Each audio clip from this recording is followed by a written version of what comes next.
Assalamualaikum warahmatullahi wabarakatuh.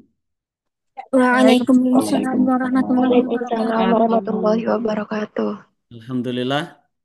Allahumma sholli wa sallim wa barik ala sayyidina Muhammad wa ala alihi wa ashabihi wa man irtadah amma ba'd. Alhamdulillah hari ini kita bersemuka, apa itu bersemuka? Bertatap muka secara semu melalui Zoom meeting.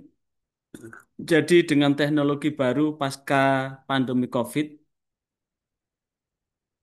sekali lagi dengan pasca pandemi COVID keseluruhannya dituntut untuk menggunakan teknologi yang ada sehingga start dari COVID pembelajaran bisa dilakukan PJJJ, pembelajaran jarak jauh yang melalui Zoom, sehingga walaupun secara fisik kita tidak bisa ketemu karena terhalang oleh jarak, tidak berarti muka kita tidak bisa bertatap melalui dunia maya ini. Jadi makanya disebut dengan bukan bertatap muka, tapi bersemu muka, bertatap muka secara semu. Maka walaupun bertatap muka secara semu ini, saya tetap minta tolong kameranya dihidupkan. Sekali lagi, saya minta tolong kameranya dihidupkan karena fakta menunjukkan, sekali lagi fakta menunjukkan tidak sedikit yang kuliah seperti ini, namun yang dihidupkan hanya HP-nya saja, hanya laptopnya saja, orangnya akan pergi kemana-mana. Sekali lagi, sebagai tanda pertanggungjawaban secara ilmiah kita, kami minta untuk dihidupkan kameranya. Kalau di kamera, sekali lagi tolong, kecuali admin, tolong kameranya dihidupkan sebagai tanda bahwa ini adalah semuanya ikut kuliah. Akan kita dokumentasikan. Sekali lagi, tolong kameranya dihidupkan. Yang tidak pakai jilbab, silahkan dipakai jilbabnya. Tadi saya lihat ada yang baru rebahan di kamar tidur tadi. Silahkan jilbabnya dipakai ya. Nah, ini baru Mbak Habibah ini baru pakai jilbab ini. Silahkan dinyalakan Mbak Laila. Tadi masih rebahan di kamar tidur. Silahkan Mbak Laila dinyalakan. Kita kita lihat apakah memang orangnya secara fisik hadir dalam kuliah ini atau hanya sekedar numpang nama saja. Mbak Fariha, tolong kameranya Mbak Anis, silahkan kameranya dinyalakan Mbak Anis. Mbak Fariha sama Mbak Anis, silahkan dinyalakan kameranya. Ini berarti Mbak Anis sama Mbak Fariha ini orangnya tidak ada di lokasi ini. Jadi indikator seseorang ini melakukan kuliah betul atau tidak, itu indikatornya ya di sini. Indikatornya ada di kamera. Tapi kalau kemudian kameranya tidak dinyalakan, dapat dipastikan orangnya tidak ada. Sekali lagi, kalau ketika dipanggil kameranya tidak dinyalakan, ini dipastikan orangnya tidak ada. Hanya menyalakan zoomnya, ditinggal kemana-mana. Bahkan bisa ditinggal ke kota ini, ditinggal kemana-mana, atau ditinggal tidur. Nah, untuk tidak mengurangi itu, maka tak apa itu perkuliahan ini saya dokumentasi dan dokumentasi ini bisa dilihat di Suluh Berkah Channel. Tolong dicatat. Nanti habis ini nanti saya kirim ke Suluh Berkah Channel. Suluh SULUH Suluh Berkah Channel. Jadi tolong bisa nanti untuk yang yang apa itu yang tidak ada di lokasi nanti bisa dilihat di Suluh Berkah Channel. Baik, untuk mengawali ini kita awali dengan Ummul Quran Suratul Fatihah dengan harapan 1,5 jam ke depan berarti kita kuliah dari jam 8, kita akhiri jam jam 8 kita akhiri sampai jam 9.30 atau setengah 10. Saya minta maju 1 jam karena di jam 10 saya harus memberikan pembinaan kepada kepala TPQ dan guru-guru TPQ sekecamatan di masjid dan saya nanti jam 10. Makanya saya minta maju di jam 8 dari rencana semula jam 9 sampai jam 10.30 kita maju 1 jam berarti dari jam 8 sampai jam 9.30 kita akan berdiskusi dengan 4 CPMK. Sekali lagi, kita akan berdiskusi dengan 4 CPMK. Capaian pembelajaran mata kuliah Hukum Pernikahan Islam. Mudah-mudahan ada interaksi ilmiah. Al-Fatihah. A'udzubillahi minasyaitonirrajim. Bismillahirrahmanirrahim. Alhamdulillahirabbil alamin arrahmanirrahim maliki yaumiddin. Iyyaka na'budu wa iyyaka nasta'in shiratal mustaqim shiratal ladzina an'amta 'alaihim ghairil maghdubi 'alaihim waladdallin. Dan ini adalah pada prinsipnya kita akan mendiskusikan. Jadi satu CPMK saya sampaikan, setelah itu kita diskusikan. Begitu tidak ada yang perlu didiskusikan, kita lanjutkan lagi dan seterusnya begini dan begitu gitu. Dan seterusnya begini dan begitu dan ini akan saya share materinya. Saya share materinya. Jadi kenapa saya memakai kata lecturing? Mestinya kita diskusi dulu. Dari diskusi kemudian ada konfirmasi dari saya untuk memberikan penjelasan. Dari mata kuliah Hukum Perkawinan Islam. Kebetulan ini pertemuan yang keberapa? Kedua ya. Iya, pertemuan kedua sekarang. Oke, Bapak, betul. Ya, di pertemuan kedua, pertemuan pertama kemarin siapa? Siapa yang masuk pertemuan pertama kemarin? Kemarin Pak Amir Bandar, Bapak. Oh, Pak Amir Bandar. Oke, baik. Kita lanjut. Ada 4 ya yang akan kita bahas pada kesempatan ini. Yang pertama adalah analisis tentang sebab-sebab batalnya status pernikahan menurut Islam.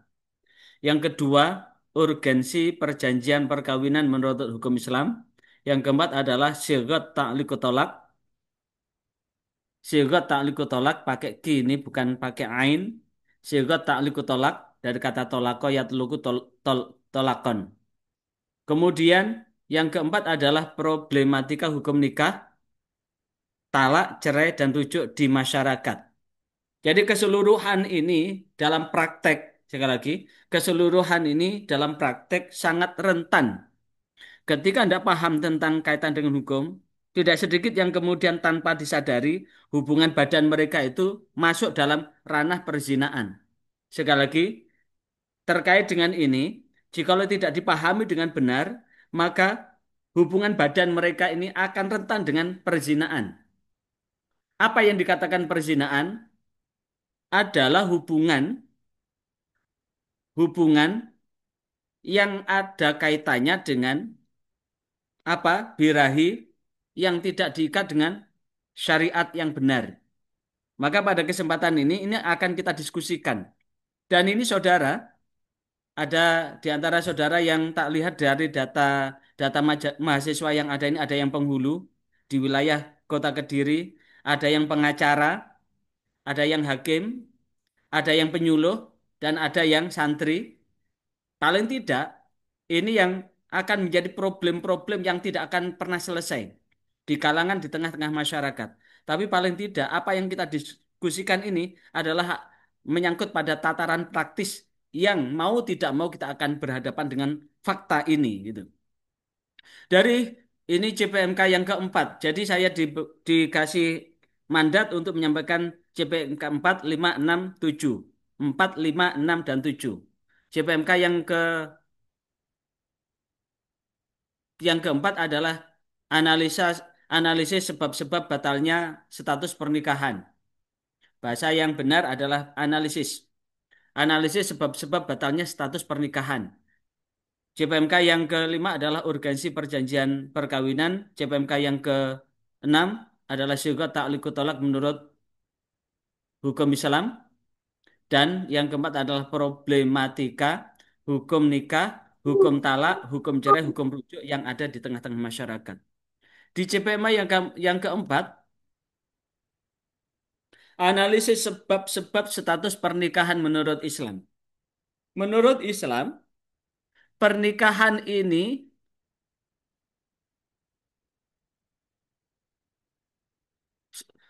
status pembatalan ya. Analisis status ini yang benar adalah status batalnya. Status batalnya. Jadi sebab-sebab status batalnya pernikahan.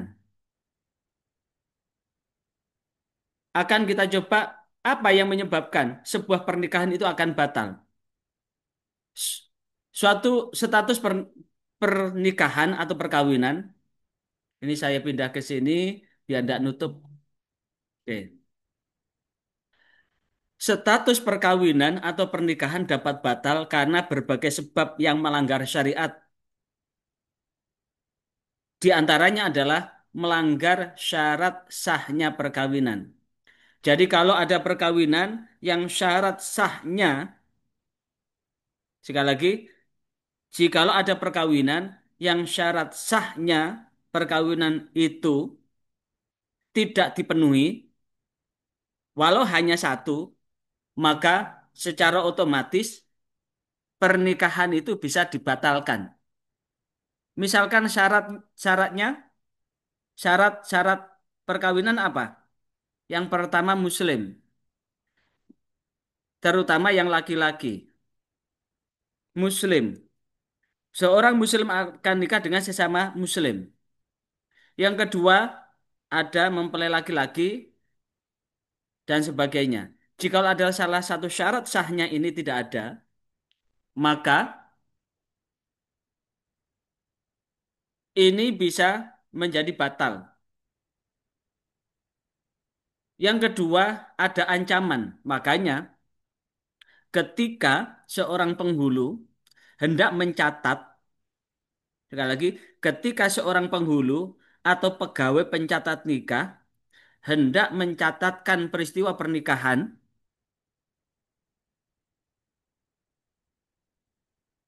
akan ditanya, apa pertanyaannya? Karena saya juga 14 tahun ada di KUA, walaupun saya menjalani profesi pegawai negeri sebagai penyuluh agama, tapi saya sebagai penyuluh agama di KUA eh, sering diamanati untuk memberikan bimbingan perkawinan, pemeriksaan berkas, dan sebagainya. Bahkan beberapa kali diamanati untuk menghadiri pencatatan pernikahan itu. Maka tentu saat hendak dilangsungkan proses akad nikah, maka kedua mempelai ditanya, atau saat pemeriksaan, apakah Anda betul-betul bersedia akan menikah dengan ini dan ini? Apakah tidak ada paksaan? Itu akan ditanya. Karena apa?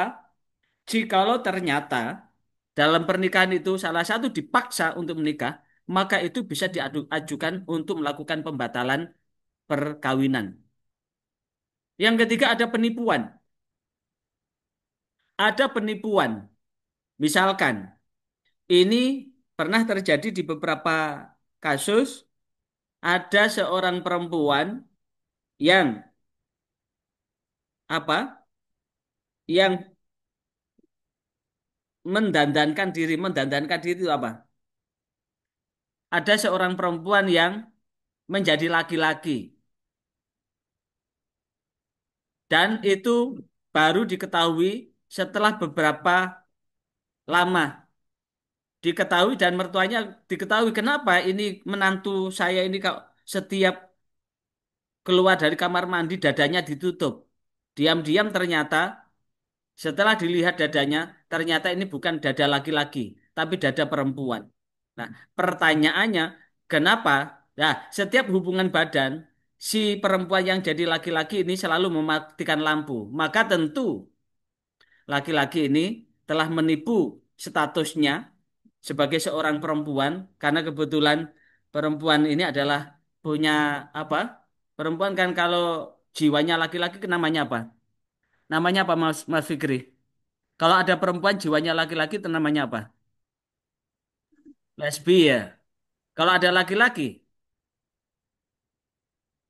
berjiwa perempuan namanya waria, wanita pria. Lah ini baru diketahui dan di Indonesia itu terjadi. Ada lagi laki-laki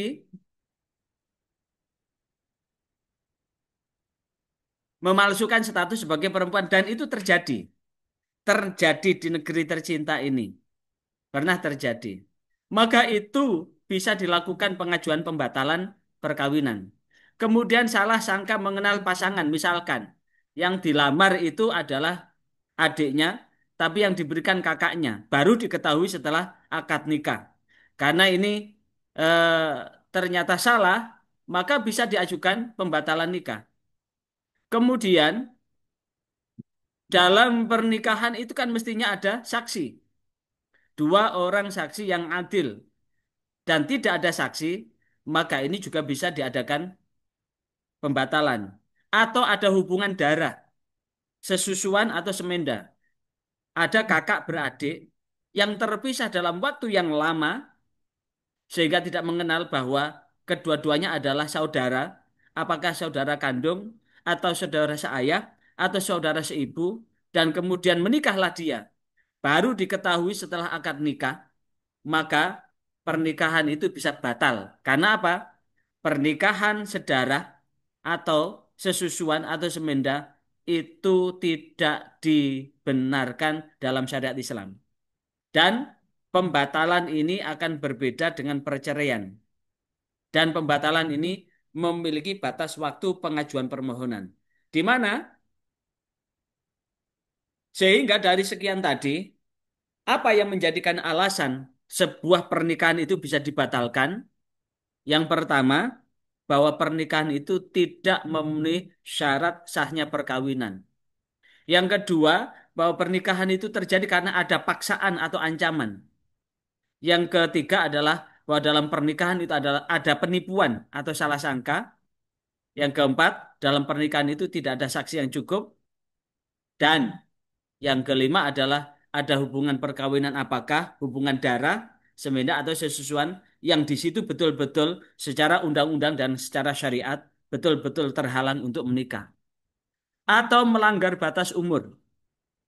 Jikalau kemudian melanggar batas umur, kalau berdasarkan undang-undang perkawinan, bahwa pernikahan itu adalah sekurang-kurangnya laki-laki maupun perempuan dalam undang-undang perkawinan yang telah diamandemen bahwa pernikahan itu dengan umur sekurang-kurangnya adalah berumur 19 tahun.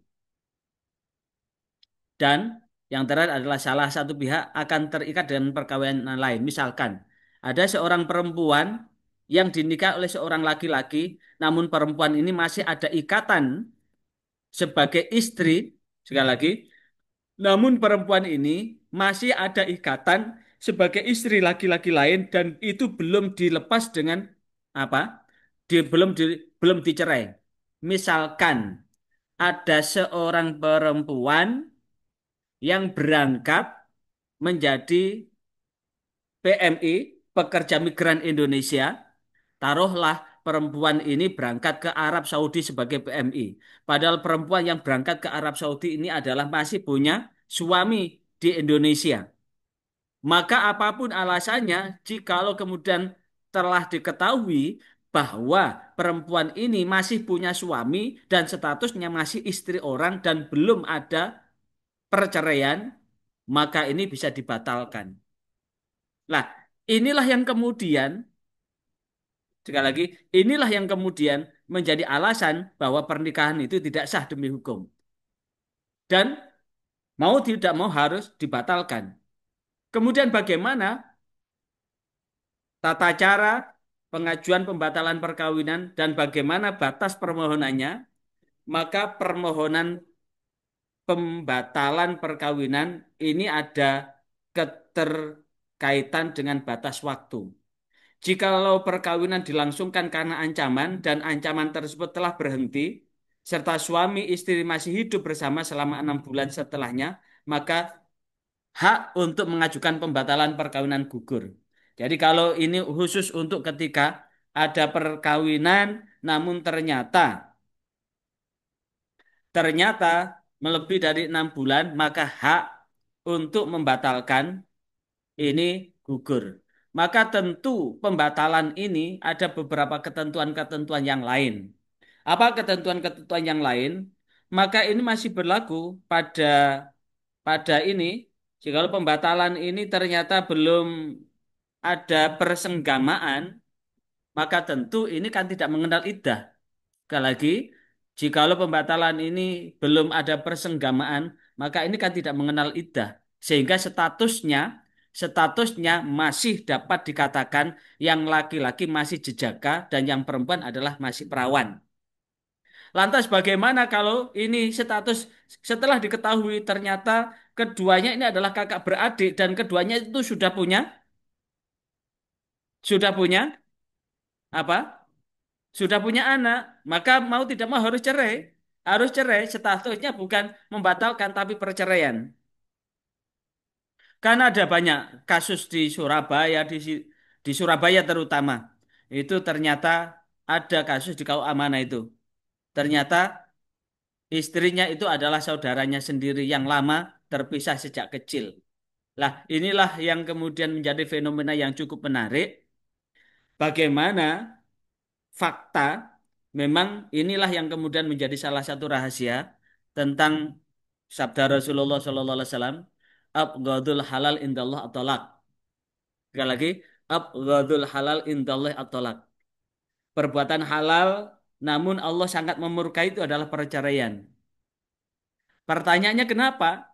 Bahwa halal tapi Allah memurkainya. Salah satu efeknya begini. Jadi kalau seorang laki-laki sudah menikah kemudian bercerai hidup-hidup, maka kemudian tidak tertutup kemungkinan anak itu akan terpisah. Sekali lagi anak ikut itu akan terpisah, bahkan identitasnya akan dihilangkan, jejak-jejaknya akan dihilangkan sehingga betul-betul misalkan kalau anak itu dibawa oleh ibunya, maka jejak-jejak kehidupannya akan betul-betul terputus dari bapaknya. Kalau diajak oleh bapaknya, jejak-jejaknya itu ada yang terputus sama sekali hubungan komunikasinya dengan ibunya, yang kemudian keduanya itu terpisah dan yang paling paling menjadi kekhawatiran kita, jikalau kemudian saudara sedarah itu ketemu dan kemudian jatuh cinta, maka itu bisa tidak terelakkan. Apalagi kalau kemudian orang tuanya sudah meninggal sehingga betul-betul dia akan menjadi anak ontang-anting yang kemudian tidak tertutup kemungkinan akan ketemu dengan orang yang memang betul-betul tidak boleh untuk menikah. Itu salah satu kenapa perbuatan halal namun sangat dibenci, cerai itu ya begitu.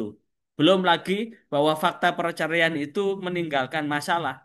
Rata-rata anak yang nakal, yang bermasalah itu adalah broken home. Apa itu broken home? Rumah tangga yang hancur. Hancur oleh apa? Hancur oleh perceraian. Itu dari JPMK yang pertama barangkali kemudian di mana letak perbedaan antara pembatalan perkawinan dan perceraian? Pembatalan nikah berbeda dengan perceraian. Perceraian terjadi ketika perkawinan itu sudah sah. Namun hubungan suami itu tidak dapat dipertahankan. Sekali lagi, perceraian itu akan terjadi manakala kedua belah pihak itu tidak ada larangan-larangan apapun yang menghalangi bahwa mereka itu menikah. Tapi karena tidak ada kecocokan, tidak ada frekuensi yang sama, sekali lagi, karena tidak ada kecocokan frekuensinya, maka dia gagal dalam rumah tangganya hingga rumah tangga itu tidak dapat dipertahankan. Maka mengajukan namanya, kalau di pihak laki-laki namanya gugat talak, kalau di pihak perempuan namanya gugat cerai. Sehingga ketika terjadi perpisahan, maka akan dikeluarkan apa? Akta perceraian dari pengadilan agama. Namun pembatalan nikah ini adalah bahwa perkawinan itu dianggap tidak pernah ada karena pernikahan itu sudah tidak sah sejak awal. Sekali lagi, bagaimana dengan pembatalan nikah? Pembatalan nikah itu adalah bahwa pernikahan itu tidak pernah ada karena pernikahan itu sudah tidak sah sejak awal. Ini dari analisis sebab-sebab pembatalan pernikahan. Barangkali ada yang ingin didiskusikan pada kesempatan ini, saya persilahkan. Halo, ada yang ingin didiskusikan?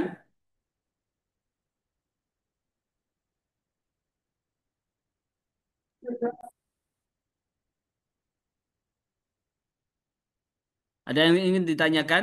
Saya persilahkan.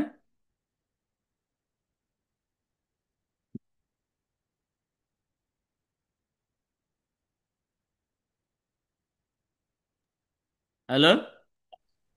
Lanjut Sepertinya dulu, lanjut Pak. Dulu, Bapak. Oh, lanjut dulu. Oke, kita Oke. lanjutkan dulu ya. Oke, kita lanjutkan di CPMK yang kedua. Di CPMK yang kedua ini adalah urgensi perjanjian perkawinan menurut Islam atau pentingnya ada perjanjian perkawinan menurut Islam. Perjanjian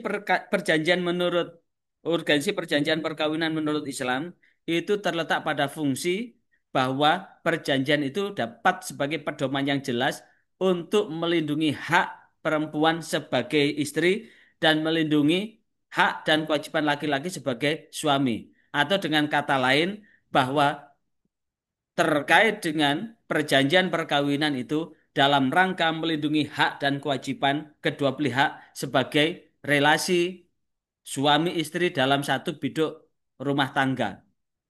Yang kedua bahwa perjanjian ini adalah dalam rangka mencegah konflik yang terkait dengan harta dan anak.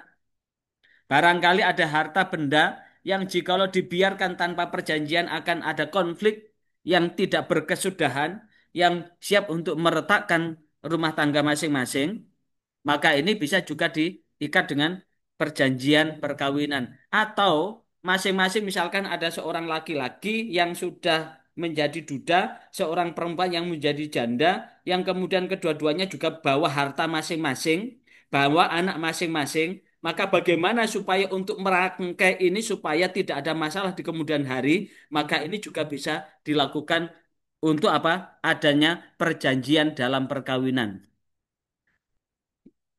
Serta bahwa perjanjian perkawinan itu juga dalam rangka menciptakan keharmonisan dalam rumah tangga. Kenapa? Tidak tertutup kemungkinan ada percikan-percikan. Sekali lagi, tidak tertutup kemungkinan di kemudian hari akan terdapat percikan-percikan yang siap untuk meretakkan bahtera rumah tangganya, yang siap untuk meretakkan bahtera rumah tangganya, maka inilah yang kemudian akan dibuatlah namanya perjanjian perkawinan. Dalam rangka apa? Menjadi garansi yang laki-laki akan berjanji akan menjadi seorang suami yang baik dan bertanggung jawab. Begitu pula seorang perempuan berjanji akan menjadi istri yang setia dan bertanggung jawab sebagai ibu rumah tangga dan sebagainya. Dan ini di era modern ini banyak yang membutuhkan dengan adanya perjanjian-perjanjian itu. Kemudian, bukan hanya itu bahwa perjanjian ini dapat mengatur tentang apa? Tentang pembagian harta yang dibawa, yang disebut dengan harta pusaka, harta bersama, harta gonogini, atau hak asuh anak, atau tanggung jawab finansial lain. Sehingga ini dalam rangka memberikan kepastian dan keadilan bagi kedua belah pihak dalam sebuah pernikahan. Dan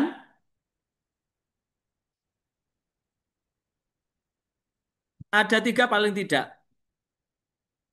Yang pertama adalah bahwa perjanjian pernikahan menurut Islam adalah memberikan perlindungan hukum dan kejelasan hak dan kewajiban seorang suami dan seorang istri, di mana akan memberikan kepastian apakah pernikahan ini akan bisa dilanjutkan terus sampai akhir hayat atau tidak, maka ini akan menjadi apa? Motivasi untuk memupuk tanggung jawab di dalam diri. Kemudian, jikalau kemudian ternyata eh, masing jikalau masing-masing ini punya harta dan kedua belah pihak berkeinginan bahwa hartanya akan terjaga, bisa juga. Atau misalkan salah satu ini punya apa ya? Punya jiwa yang patut diragukan dalam hal urusan finansial, maka juga perjanjian ini dalam rangka apa? Mengikat tanggung jawab atas pemenuhan hak-hak dari kedua belah pihak. Yang kedua, bisa juga bahwa dengan adanya perjanjian ini, jikalau terjadi konflik, bisa dicegah atau diselesaikan dengan baik-baik. Sehingga fungsi dari perjanjian ini bisa menjadi instrumen dalam mengurangi adanya potensi konflik. Atau ada permasalahan lain, misalkan ada seorang laki-laki kaya, ditinggal meninggal istrinya, dan namun ada anak, maka dia ingin menikah lagi dengan harapan supaya apa? Anak ini betul-betul terlindungi.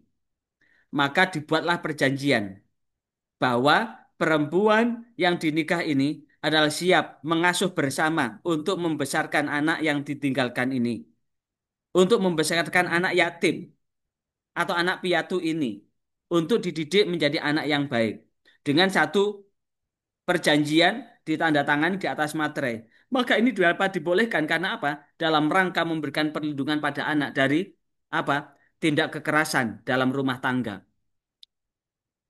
Yang ketiga, bisa juga bahwa perjanjian perkawinan ini dalam rangka menciptakan harmoni dan keseimbangan, harmoni dan seimbang dalam rumah tangga. Dan ini yang terjadi dalam dalam pernikahan di Indonesia ini. Namanya ada sigot taklikut tolak yang akan kita bahas nanti. Ada sigot taklikut tolak. Apa sigot taklikut tolak? Kata-kata perjanjian perkawinan. Sigot taklikut tolak itu adalah kata-kata perjanjian perkawinan. Itu adalah salah satu dari instrumen yang digunakan dalam rangka ikhtiar menciptakan harmoni atau keharmonisan dan keseimbangan hubungan suami istri. Karena ada beberapa persyaratan-persyaratan yang yang ada di dalamnya. Kemudian berikutnya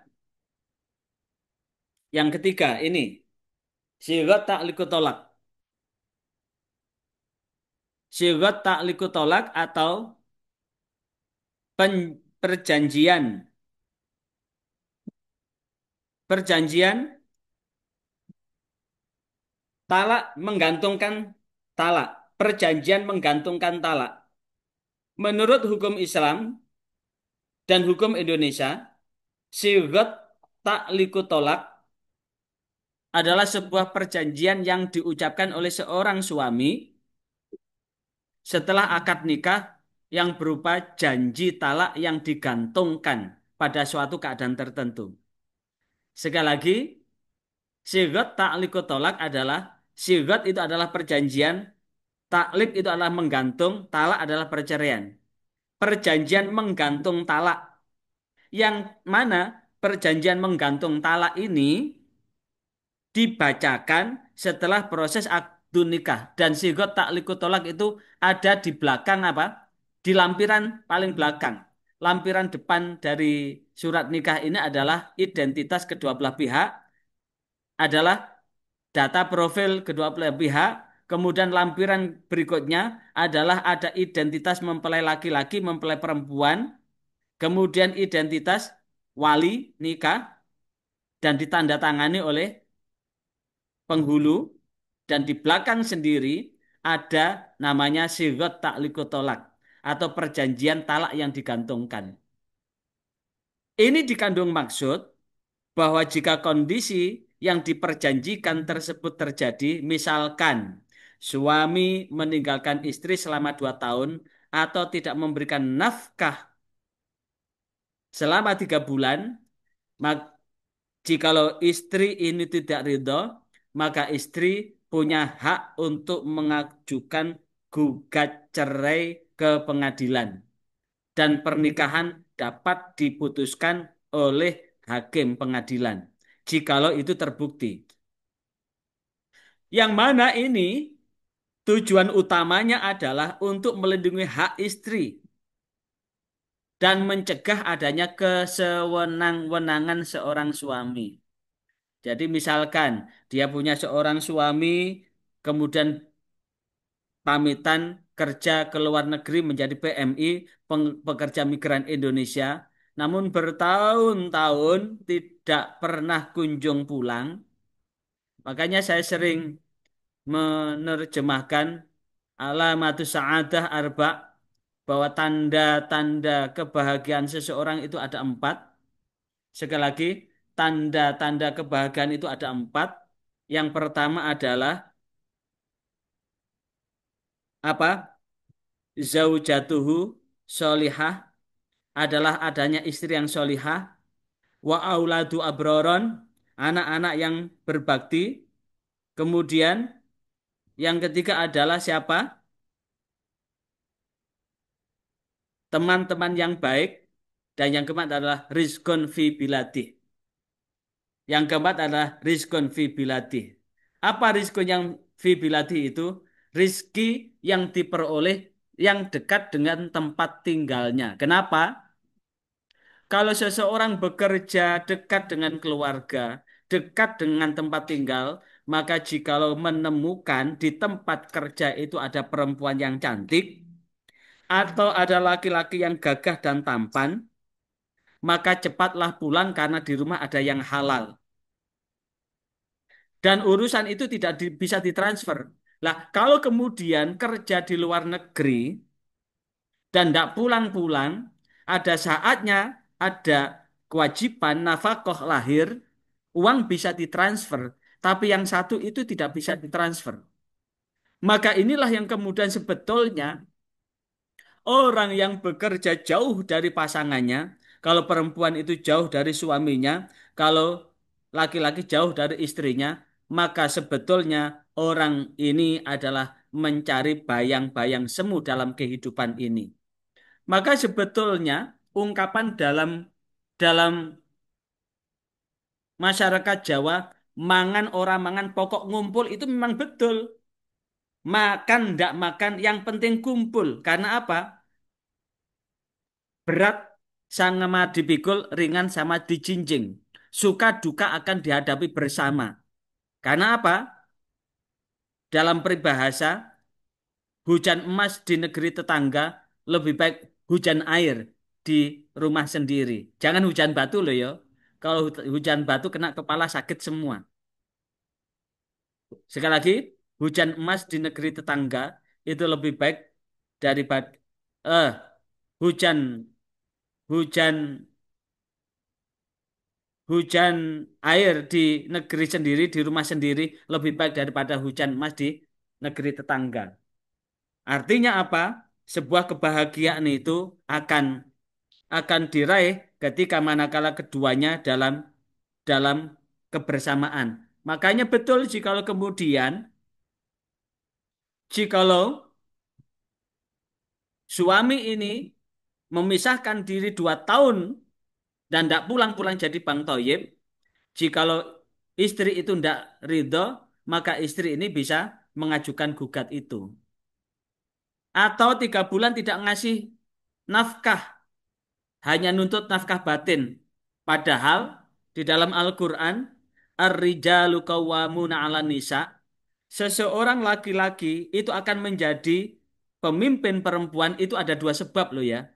Bima yang pertama, bima faddalallahu ba'dhum ala ba'din. Karena laki-laki itu punya kelebihan dibandingkan dengan perempuan. Apa?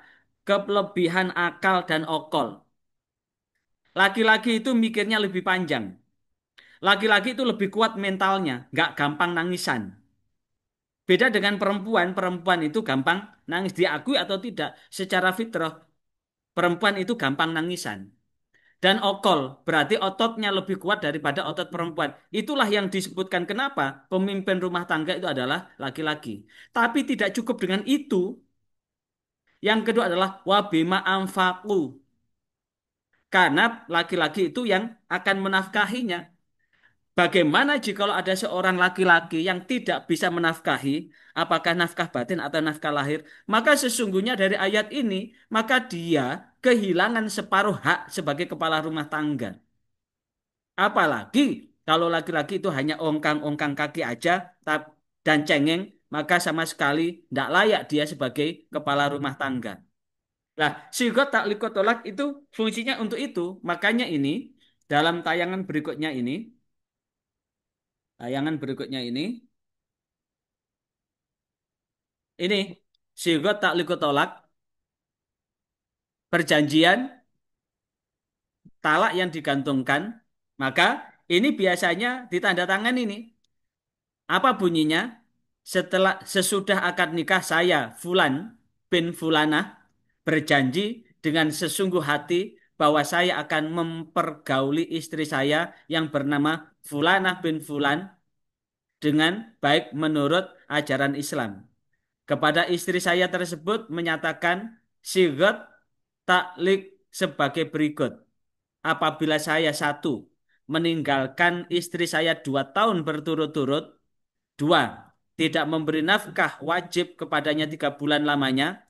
Tiga, menyakiti badan atau jasmani istri saya.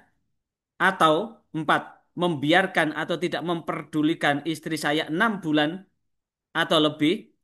Dan karena perbuatan saya tersebut istri saya tidak ridho dan mengajukan gugat cerai ke pengadilan agama, maka apabila gugatannya diterima oleh pengadilan tersebut, kemudian istri saya membayar ini iwat kepada saya, jatuhlah talak saya satu kepadanya untuk menerima uang iwat dan menyerahkan kepada Badan Amil Zakat Nasional setengah untuk keperluan ibadah sosial.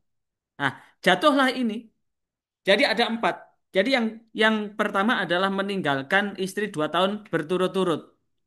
Jadi kalau kemudian suami tidak pulang-pulang kerja sebagai pekerja migran Indonesia, apalagi masih muda, masih butuh nafkah batin. Dan jikalau tidak kuat, jika daripada berzina, maka lebih baik.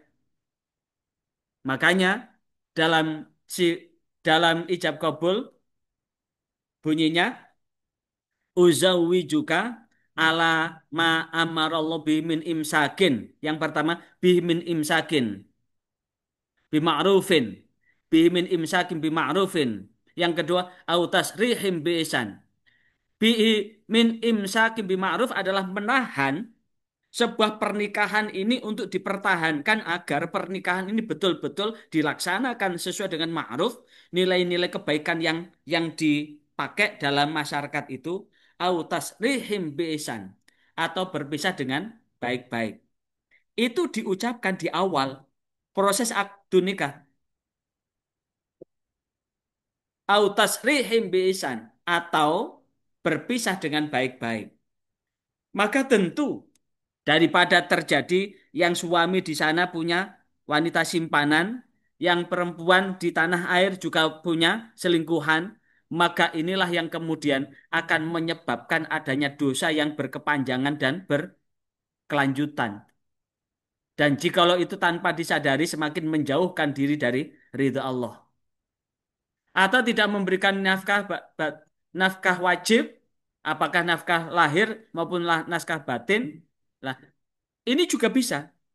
Atau ada KDRT, kekerasan dalam rumah tangga. Atau membiarkan, tidak memperdulikan selama ini, maka ini pihak perempuan bisa mengajukan gugat cerai. Jikalau yang mengajukan ke pengadilan adalah gugat cerai, maka ini bisa jatuh jikalau terbukti, kalau laki-laki bisa gugat talak. Ini dari JPMK yang ketiga atau kelima, keenam. Sekarang JPMK yang ke-7 atau bahasan kita yang keempat, problem hukum nikah, talak, cerai, dan rujuk di masyarakat. Problematika hukum nikah, talak, cerai, dan rujuk di masyarakat ini mencakup isu satu, pelaksanaan talak di luar pengadilan. Yang kedua, ketidakjelasan hak-hak perempuan.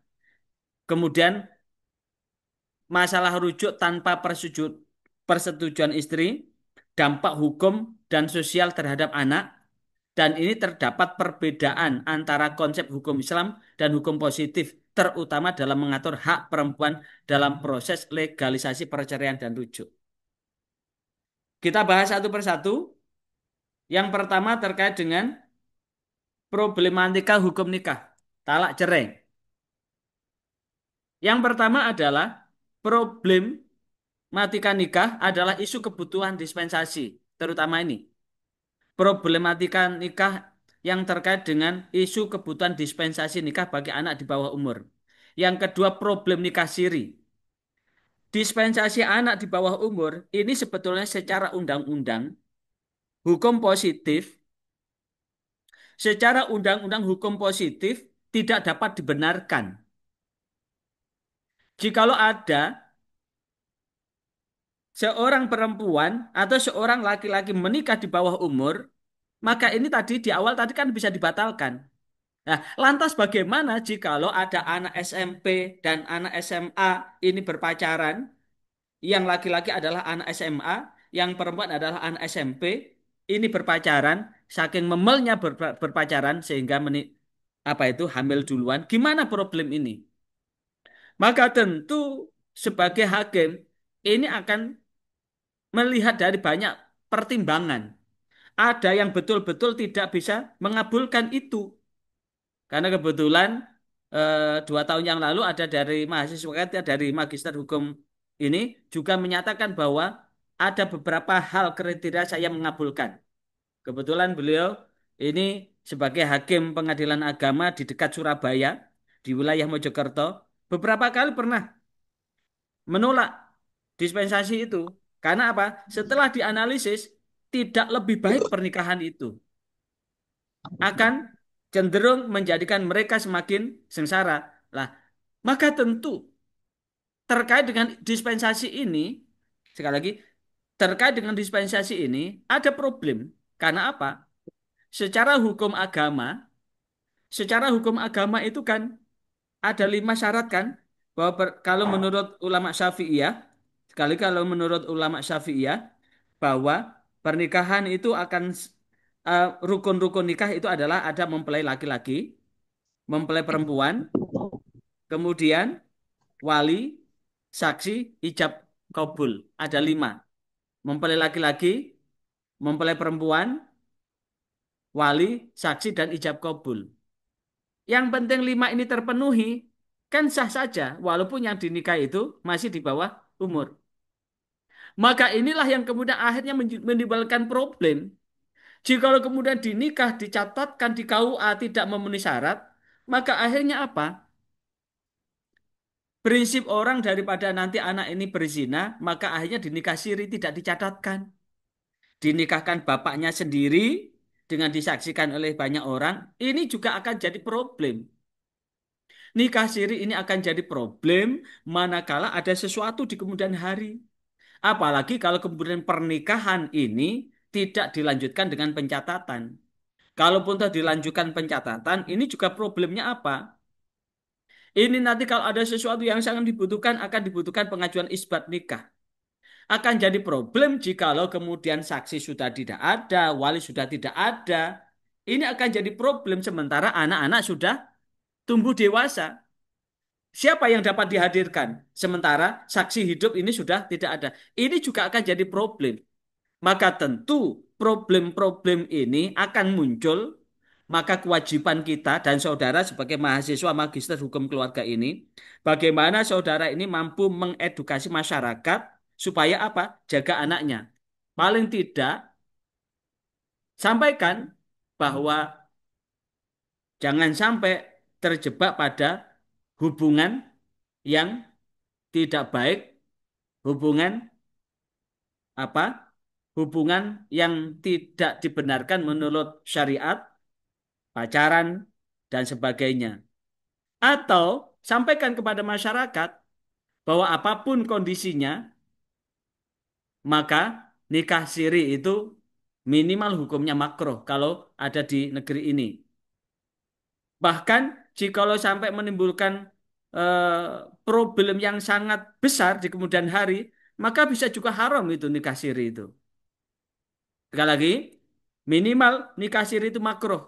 Kalau di dalam perspektif hukum di Indonesia ini, bahkan sampai bisa haram lantaran apa? Jikalau menimbulkan problem yang besar dan problem itu tidak dapat terpecahkan gitu. Kemudian yang kedua problematika talak di luar pengadilan, di luar pengadilan.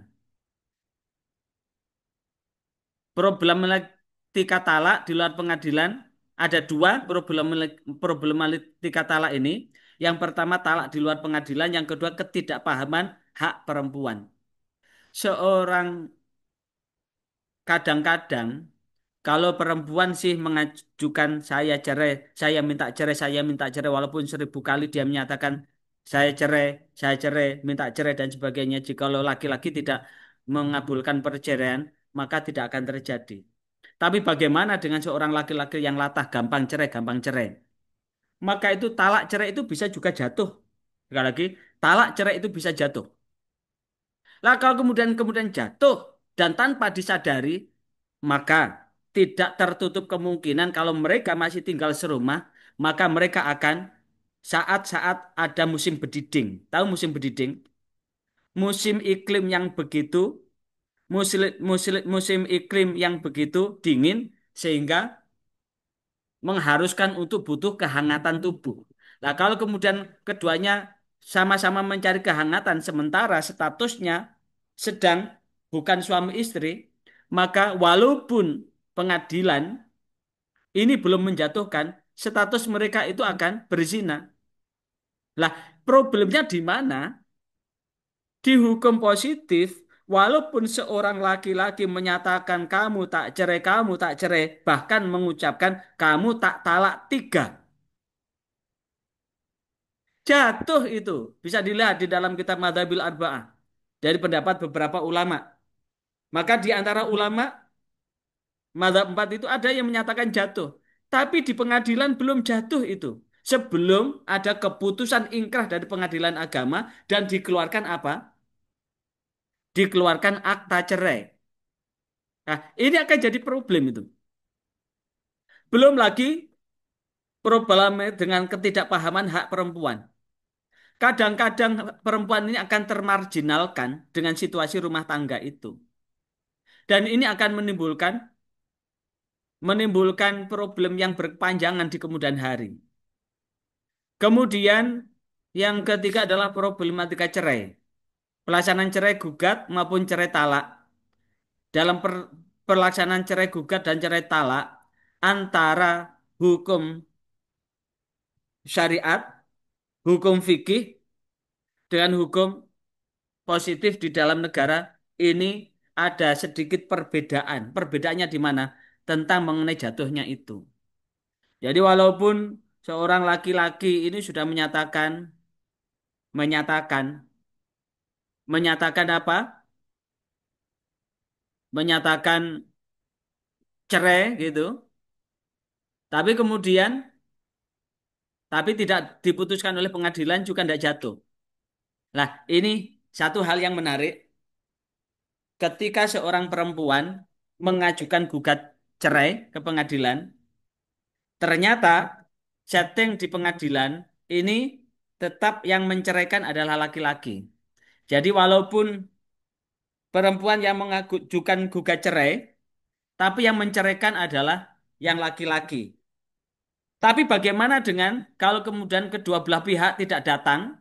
Ya, kedua belah pihak tidak datang, maka ini ternyata jikalau kedua belah pihak tidak datang dan diwakili oleh penasihat hukum masing-masing dan yang laki-laki itu tidak menyatakan cerai, hakim memutuskan untuk jatuh, maka gugat cerai ini termasuk dalam kategori cerai yang tidak bisa rujuk. Sekali lagi, cerai yang tidak bisa rujuk. Kemudian problem berikutnya problematika rujuk tanpa persetujuan istri. Perbedaan dengan kitab fikih dan dampak iddah yang tidak dimanfaatkan. Nah, maka sesungguhnya ini ini dari awal tadi talak yang diucapkan di luar sidang seringkali tanpa saksi dan pencatatan. Maka ini menyebabkan ketidakjelasan hukum bagi istri dan anak-anak. Jadi talak yang diucapkan di luar sidang pengadilan sering tanpa saksi dan tanpa pencatatan. Maka ini secara fikih sekali lagi secara hukum itu sudah jatuh, sudah jatuh. Sehingga ketika kedua belah pihak melakukan hubungan intim, ini juga menjadi masalah begitu. Apalagi hubungan intim itu juga melahirkan anak gitu, juga jadi masalah, gitu. Kemudian problem talak, ketidakpahaman perempuan, banyak perempuan tidak menyadari hak terkait perceraian seperti hak untuk menggugat cerai atau proses penyelesaian masalah rumah tangga dengan baik. Misalkan ada seorang laki-laki yang melakukan KDRT begitu, maka dia akan menderita sepanjang perjalanan rumah tangganya. Dan itulah yang akan menjadi problem-problem yang tidak dapat teratasi di kemudian hari. Ini yang dapat saya sampaikan, barangkali ada yang ingin, silahkan saya kembalikan ke saudara untuk kita diskusikan. Tapi ini yang ada hanya dua ya, saudara Rifki sama saudara Anis ya. Yang lainnya udah entah kemana ini ya. Ya, silakan. Manakala ada yang didiskusikan dari empat capaian mata kuliah tadi, silakan. Assalamualaikum warahmatullahi wabarakatuh. Waalaikumsalam warahmatullahi wabarakatuh. Silakan. Ya, itu Pak, gini Pak dosen. Kalau nanti itu seorang sudah memiliki apa eh, jabang bayi di dalam perutnya, maksudnya hamil. Nah Hmm, itu tapi dinikah oleh orang lain. Dalam hukum syariat Islam kan tetap mengikuti pada nasab orang yang menghamili itu kan, Pak. hmm. Ya. Nah terus Yang ditanyakan apa? untuk ya yang saya tanyakan gini Pak. Untuk jalur hukumnya, hukum dalam keagamaan, hukum Islamnya, itu bagaimana Pak untuk menyikapi hal seperti itu? Ya, memang eh, ada beberapa pendapat ya bahwa ketika seorang perempuan hamil, maka yang boleh menikahi itu adalah laki-laki yang menghamilinya. Tapi dalam hukum positif bahwa sesungguhnya status perempuan yang hamil di luar nikah, maka dia catatannya masih dinyatakan sebagai orang yang belum punya suami. Sekali lagi, dia catatannya sebagai orang yang belum punya suami. Sehingga walaupun yang menikah itu bukan yang menghamilinya, maka itu tetap sah di mata hukum. Karena perempuan itu tidak mengenal iddah. Sekali lagi, perempuan yang hamil di luar nikah itu tidak mengenal iddah. Lantas bagaimana statusnya? Statusnya kalau kita kembali pada KHI, yang dikatakan anak sah adalah anak yang dilahirkan dalam perkawinan. Sekali lagi, yang dikatakan anak sah adalah anak yang dilahirkan dalam perkawinan. Maka walaupun laki-laki yang menikahi ini bukan yang menghamilinya, maka status hukum positif anak ini adalah anak yang menikahi itu. Walaupun kalau kita kembali pada substansi bahwa yang dikatakan anak sah adalah anak yang dilahirkan dalam perkawinan. Misalkan hari Senin dia dinikahi, kemudian hari Jumat lahir, maka itu secara hukum anak kedua belah pihak itu, walaupun yang laki-laki tidak turut serta membuahinya. Lantas bagaimana statusnya nanti yang jadi hakim, yang jadi hakim? Maka status yang dari hakim, jikalau kemudian kita merujuk pada landasan hukum yang dipakai di Indonesia, maka itu nanti biar menjadi apa? Rahasia keluarga. Nanti perlu dicatat bahwa bapaknya tidak punya hak untuk menjadi wali. Termasuk walaupun andaikan yang menikah itu juga bapak biologisnya, maka bapak biologis itu juga tidak punya hak untuk menjadi wali. Jadi wali nanti akan diserahkan ke hakim. Maka tentu wali diserahkan ke hakim nanti ya TST tahu sama tahu. Karena itu adalah aib yang tidak perlu diungkap ke permukaan.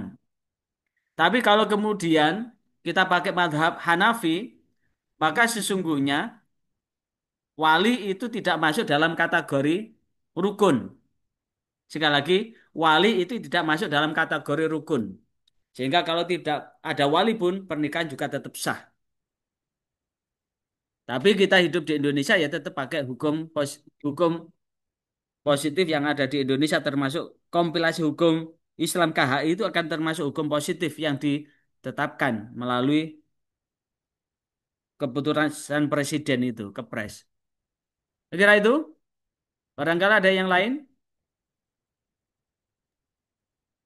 Mau tanya Pak, Ya, silakan. apakah untuk penstatusan perceraian itu semuanya digantungkan pada putusan pengadilan yang sego apa talak tadi loh Pak. Sigot? Seumpama Nah, talak ya, sigot tadi kan perjanjian. syaratnya talak bisa jatuh ketika istri tidak ridho dan mengajukan ke pengadilan. Seumpama istri itu ridho dan tidak mengajukan ke pengadilan, itu apakah terjadi Ya, perceraian kalau menurut eh, hukum yang berjalan? ya. Hmm. Itu, Kemudian ya, ya, silakan lanjut.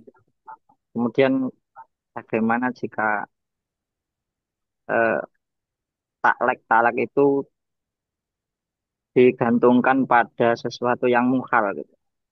Apakah jatuh talak atau tidak? Kalau yang saya ketahui di madzhab Syafi'i itu kan tidak jatuh talak. Tapi kalau pandangan dari hukum yang berjalan itu bagaimana, Pak? Ya, Seumpama, seumpama jika saya bisa terbang, maka istri saya tertalak. Mungkin itu. baik. Itu ada klausul, ada 4.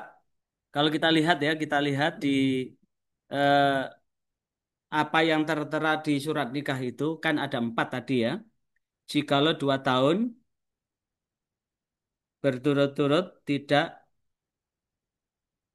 meninggalkan istri atau tidak memberikan nafkah 3 bulan atau menyakiti jasmani, rohani istri atau yang keempat tadi 6 bulan mengabaikan, membiarkan 6 bulan atau lebih. Klausulnya adalah jikalau istri tidak puas, kata ridho itu adalah tidak puas, merasa tersakiti, maka istri bisa mengajukan gugat cerai ke pengadilan. Namun bagaimana jikalau perempuan itu tidak mengajukan gugat cerai, istri tetap ridho gak popo wis. Walaupun bojoku nanggone Arab gak mulih-mulih sing penting tiap bulan blonjone gak telat. Wis gak popo. Nah, kata nggak popo itu kan berarti posisi perempuan itu kan ridho. Atau wis gak popo senajana bojoku gak tau ngekei blonjo. Aku isok golek duit dhewe. Ah, kan nggak apa-apa. Atau lain sebagainya.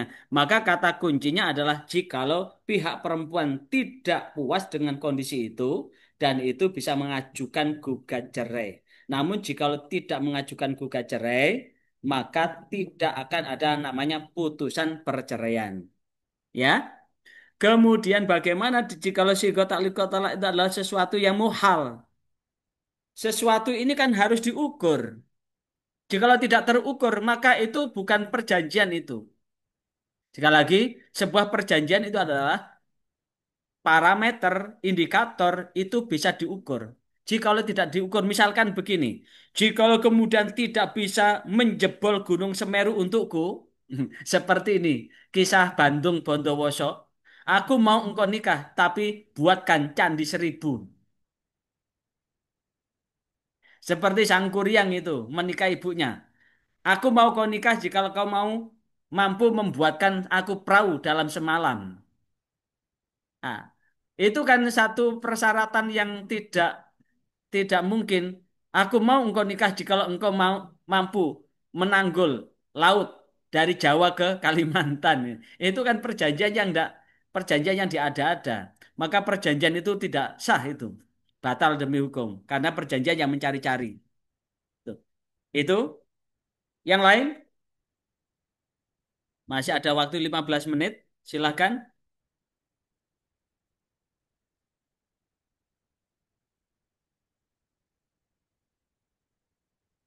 Silakan barangkali yang lain. Halo?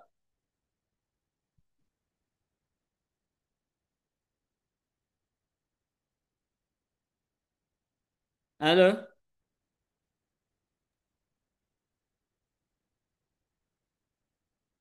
Ada yang ditanyakan lagi? Niku Bapak minta tolong penjelasannya tentang perkataan Bapak yang tadi kalau wali itu bukan merupakan rukun dalam suatu pernikahan itu gimana maksudnya Bapak? Nah, itu menurut madhab Hanafi. Ya, menurut madhab Hanafi, wali itu tidak ma- rukun-rukun nikah ya di antara madhab empat ya, madhab empat berarti madhab Hanafi, Maliki, Syafi'i, Hambali. Kalau menurut madhab Hanafi, sekali lagi, kalau menurut madhab Hanafi dan ulama-ulama Hanafi ya, wali itu tidak masuk rukun nikah. Yang masuk rukun nikah itu adalah mempelai laki-laki perempuan, saksi, ijab kabul. Ya, mempelai laki-laki, mempelai perempuan, saksi dan ijab kabul. Kalau empat ini terpenuhi, tanpa wali pun tetap sah nikahnya. Tapi kalau menurut Imam Syafi'i dan ulama-ulama yang sepakat untuk diterapkan di Indonesia, rukun nikah itu mempelai laki-laki, mempelai perempuan, wali, saksi, dan ijab kabul yang dipakai di Indonesia ini. Jadi kalau di Indonesia satu pernikahan jika tidak ada walinya yang dipakai dalam hukum positif dalam pencatatan kepenghuluan harus ada mempelai laki-laki, mempelai perempuan, walinya, saksinya, kemudian ijab kabul. Dan yang Imam Hanafi ini sering dipakai bagi orang-orang yang suka nikah gelap itu loh, kawin gelap itu loh. Kawin gelap itu berarti ini bahaya ini kalau diterapkan santri ini. Wes, yang penting wes konco 10 nikah bareng, saling menjadi saksi, kemudian bahkan bisa begini, akadnya gini, tapi jangan dipraktekkan loh Mbak ya. Mas, sampean gelem dadi bojoku dengan mas kawin sekian sekian sekian gitu. Tapi ada rukun berikutnya dari ulama Hanafiyah adalah sidak, mas kawin. Jadi untuk ulama-ulama Hanafiyah, jadi adalah mempelai laki-laki perempuan, sidak, apa itu sidak? Mas kawin, pemberian. Dan sidaknya itu luar biasa banyak. Sidaknya itu luar biasa banyak. Saksi dan akad. Saksi dan akad. Jadi misalkan begini, Mas, sampean gelem dadi bojoku, Mas kawene omah sak isine, mobil sak supire, sawah sak sapine, perhiasan sak lengkape, dibayar tunai. Mari ngono, yang laki-laki saya terima nikahmu dengan mas kawin yang engkau sebutkan. Saksi nih ada itu sah nikahnya. Sah nikahnya. Makanya inilah yang kemudian yang kita bahas tadi, problem pernikahan yang tidak dicatatkan itu begitu. Problemnya banyak, yang dirugikan itu pihak perempuan, yang badi itu pihak laki. Laki ini terutama sering terjadi di kalangan mahasiswa begitu. Ada mahasiswa yang hidup serumah, nikahnya ya model begitu. Itu. Bisa dipahami, Mbak Habibah? Iya, Pak. Ya. Ada yang lain?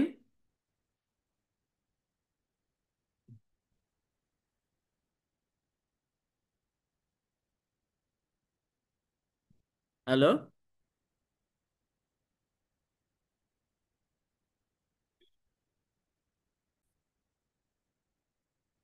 Oke, tak lihat lagi. Udah ditelepon tadi. 10 menit lagi. Kurang 10 menit. Tak sempurnakan. Biar tidak korupsi waktu. Ya. Makanya nanti kalau kuliah dengan saya, jam 8 tepat jam 8 gabung semua ya. Ini rukun nikah dalam madhabil arba'ah. Ini menurut Imam Hanafi itu hanya ada dua. Ijab dan apa ini? Ada dua rukun ijab dan qabul. Lah, di qabul itu ada ijab qabul.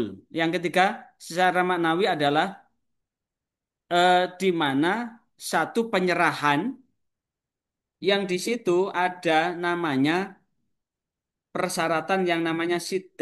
Nah, maka kemudian kalau dilihat di sini, rukun nikah menurut mazhab 4, Imam Hanafi itu sigot, sigot, yang kedua dua belah pihak dan saksi. Sekali lagi, sigot, dua belah pihak yang berakad dan saksi. Ada di dalamnya akad ini, ada yang wajib yang harus dilakukan adalah mahar, ya, mahar. Sementara Malikiyah ada eh, wali. Kalau Malikiyah ini wali masuk rukun, tidak ada wali tidak sah. Mahar, kemudian laki-laki perempuan, kemudian sigot, ijab kabul. Hampir sama dengan Syafi'iyah. Zauj, wali, saksi, sigot. Hanabilah, pernikahan 4. Dan ini akan berlaku terus dan ini diterapkan di Indonesia ya. Ini yang akan yang berlaku di Indonesia. Tapi kalau ada yang mencoba pakai mazhab Hanafi, ini dalam posisi tertentu aja ini. Ya. Namun satu hal, menurut mazhab Hanafi, rukun nikah itu adalah ijab dan kabul. Namun ada beberapa syarat yang lain perlu diperhatikan. Yang pertama adalah wanita yang sudah balik dan berakal, sehat, boleh menikahkan dirinya. Jadi namanya ada, misalkan ini, Mbak Habibah ini kan sehat ya. Berakal ya Mbak Habibah ya. Misalkan Mbak Habibah langsung datang ke Mas siapa ini? Siapa ada yang dicondongi enggak? Misalkan Mas Fikri atau Mas Ridho gitu. Atau Mas Aziz. Mas Aziz, maukah engkau menikah dengan diriku? Dan ini posisi Mbak Habibah ini sehat. Boleh sah itu. Kemudian wali nikah itu hanya sebagai syarat sempurna aja. Andaikan tidak ada wali, tetap sah, tapi kurang sempurna begitu. Sehingga pernikahan tanpa wali tetap sah, meskipun kurang sempurna. Kemudian wali nikah itu ada dua jenis, wali nadab dan wali ijbar. Wali nadab adalah wali atas wanita yang sudah balik berakal, sementara wali ijbar adalah wali atas wanita yang masih kecil. Makanya ini ada problem kan? Secara hukum positif, kalau ada perempuan yang belum memenuhi rukun, maka batal. Tapi secara fikih tetap sah. Tetap sah. Karena yang bertanggung jawab adalah wali mujibir. Wali ijbar. Wali mujibir atau wali adal ada wali yang kehilangan kemampuan. Misalkan ada wali tapi gila dan sebagainya. Maka ini akan dikembalikan menjadi yang berikutnya, dalam urusan ini, pernikahan itu tidak boleh dilakukan secara siri. Harus diiklankan. Berarti mengandung maksud adalah harus dicatatkan. Jadi walaupun tidak ada wali harus dicatatkan. Dan ini sebagai bentuk ibadah kepada Allah Subhanahu wa taala melalui an-nikahu sunnati faman raghiba an sunnati falaisa minni. Nikah itu adalah sunnahku, siapa yang tidak suka akan sunnahku maka dia bukan termasuk umatku.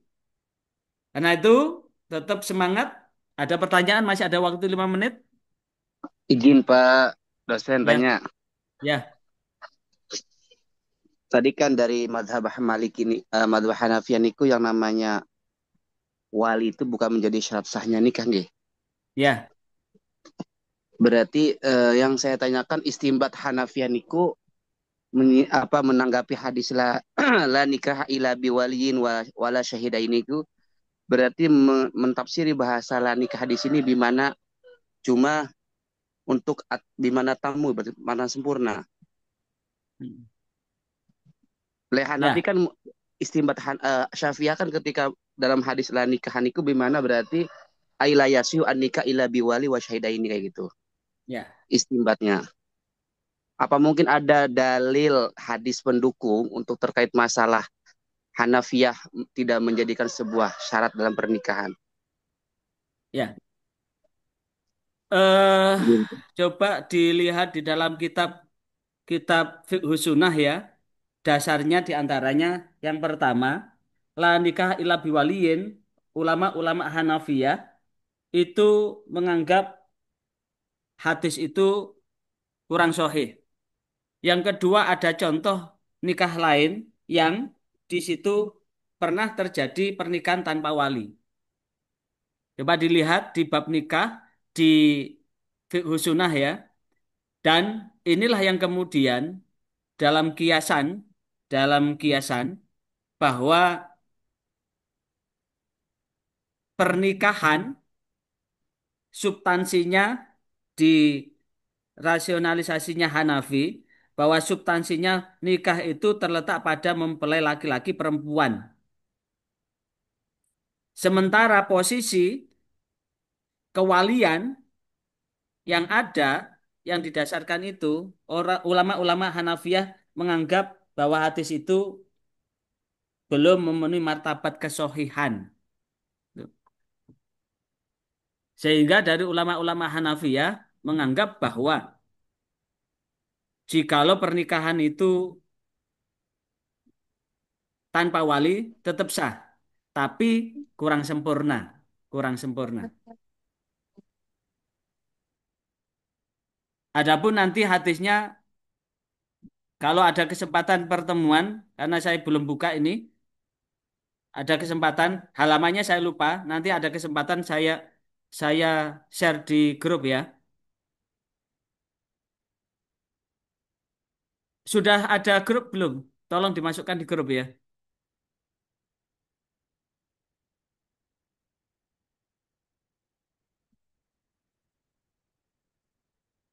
Jadilah di sini ya, di Madzhabil Arba'ah. Adapun nanti untuk di Fik Husuna, kelihatan nggak kitabnya? Kelihatan nggak? Bentar. Nanti terkait dengan hadisnya akan saya sampaikan nanti di ini kitabnya ya, buka di ini ya. Al-Fiqih ala Madzhabil Arba'ah dan dijelaskan di sini bahwa wali itu tidak masuk dalam rukun. Oke, ada lain? Ada yang lain? Cukup, Pak. Cukup. Oke, alhamdulillah. Sekarang jam 9 lebih 29 kurang 1 menit sebagai konklusi bahwa sesungguhnya peran saudara dalam rangka apa? Memberikan edukasi kepada masyarakat untuk tidak gampang-gampangnya menyederhanakan dalam sebuah pernikahan karena pernikahan itu adalah satu piranti penting dalam rangka mewujudkan kekokohan dan keutuhan rumah tangga, maka nikah itu tidak boleh main-main. Nikah itu tidak seperti mencari baju di toko, dipakai, nggak cocok, ditanggalkan. Nggak pakai, dicocok, nggak cocok, ditanggalkan. Tapi betul-betul pilihlah dengan sesungguh-sungguhnya agar apa? Kehidupan ini tidak hancur. Dan alhamdulillah kita dilahirkan dalam posisi sebagai seorang muslim yang punya apa? Yang punya pedoman dalam mewujudkan keluarga sebagai masyarakat terkecil dalam kehidupan ini dalam keberkahan. Kiranya ini barangkali ada kelebihan dan kekurangan. Mohon maaf yang sebesar-besarnya. Sampai jumpa pada kuliah berikutnya. Kalau masih ada kesempatan karena kuliah ini diampu oleh tim teaching. Sekian, wassalamualaikum warahmatullahi wabarakatuh. Waalaikumsalam warahmatullahi wabarakatuh. Tolong Waalaikumsalam dibuka Warahmatullahi kameranya. wabarakatuh. wabarakatuh. Kameranya dibuka. Saya kepingin untuk melihat yang kuliah dan yang masih melek. Sekali lagi kameranya dibuka semuanya. Tolong seluruhnya kameranya dibuka.